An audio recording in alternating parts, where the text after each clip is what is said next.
Крымскалинском районе стартовал зимний спортивный сезон. В рамках его открытия состоялся товарищеский хоккейный матч.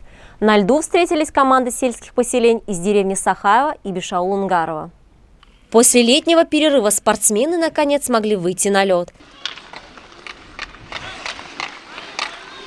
Начало сезона хоккеисты ждали с нетерпением и открыли его в минувшую субботу. В этом году погода то и дело преподносила сюрпризы, и только ближе к середине декабря, когда закончились резкие температурные перепады, каток подготовили к новому сезону. Несмотря на товарищеский характер матча, на льду кипели нешуточные спортивные страсти. Каждая команда хотела показать высокое мастерство. Товарищеский матч, который открывал хоккейный сезон, закончился победой команды хозяев площадки. Первый матч.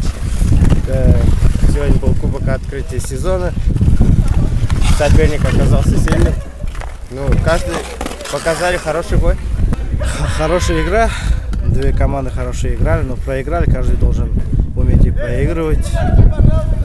Сезон только начался, еще впереди игры будут еще у нас.